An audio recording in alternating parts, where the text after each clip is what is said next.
When we last saw Penelope, she was in old London town delivering a painting to the Earl of Crumpet.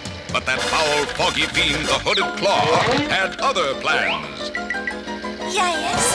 Oh! After they did Wacky Races, they spun off Penelope Pitstop into her show. They spun off Dastardly and Muttley into Dastardly and Muttley and their flying machines. They liked the way it worked in Wacky Races and said, well, let's use him here too. Art Scott, who was one of the directors at Hanna-Barbera, a very nice man, called me into his office and said, listen, I thought you should know that they're going to do a spin-off on Penelope Pitstop. And I said, what's a spin-off? I had no idea what he was talking about. And then when he told me, of course, I was thrilled. In keeping with the old-fashioned theme of like Wacky Races, they made her show more like the Perils of Pauline.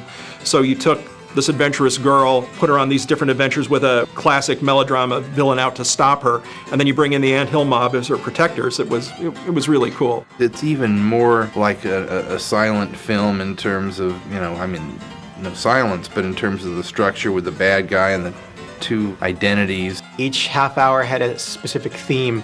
Penelope and the Ant Hill Mob might have been in a different area of the world. So one week they might be in the Arabian Desert, the next week they might be in downtown Manhattan. And each week you had the Hooded Claw trying to find ways of getting Penelope's inheritance. Penelope Pitstop inherited a great deal of money, and he was her guardian, but he was called Sylvester Sneakley. And as her guardian, he was a very modest, well-spoken man. But then he turned into the Hooded Claw. As the Hooded Claw, I'll make sure that this is Penelope's last roundup. Penelope evolved a little bit more from a design sense. She wasn't in her racing gear, she had riding pants on. And she did have a racing helmet on, I guess just to keep the similarities between the two characters together, but it was a very much differently designed helmet. When Penelope got her own show, I was asking Ewo why they redesigned the character, and he said, well, because they were on screen a lot more. They evolved. You look at any of the Hanna-Barbera characters, you see an evolution, and that was theirs. They got their own show, so they got a little bit more of a star treatment, I guess. Did you hear that, Mr. Claw? Penelope wins! Only till next time. Believe me, only till next time.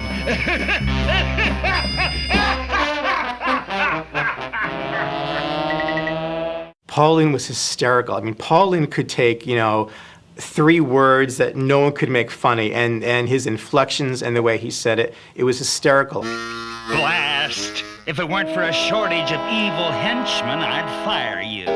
I'll have to go to the carnival myself and do a little dirty work. And the smart thing about casting Pauline is because, again, you've got a villain in this piece trying to do somebody harm, but you put a voice actor like Pauline behind that character, and it takes any kind of threat totally away. Paul Lynde was what really made that like a party, because he was so funny. We were all laughing so hard at him that we could barely get up to the microphone to do our lines because he was such a funny, witty man. Isn't there 1 ounce of good in you? Yes, I promise not to laugh. And then that marvelous laugh that he had.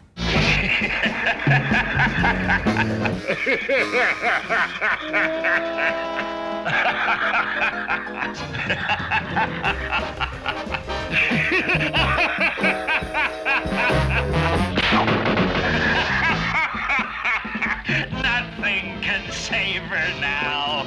Is the Hooded Claw right? Can nothing save our Penelope? I've got my fingers crossed. The Ant Hill Mob in the Wacky Races had 7 little men. You pair that up with the helpless damsel Penelope Pitstop, and in a way you have Snow White and the 7 Dwarfs.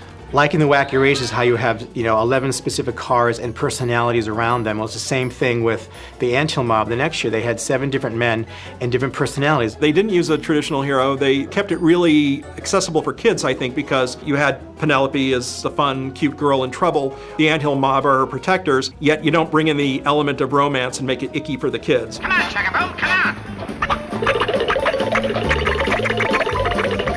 on! Mel Blanc did Chugaboo. It's weird because they changed that car drastically to fit into Penelope Pitstop. Because again, it had a personality and it, reacted and everything else. And if it didn't want to do something, maybe end up chasing the car, trying to retrieve it, to do whatever they had to save her. They always were trying to rescue her, and she would always find a way for herself to get out.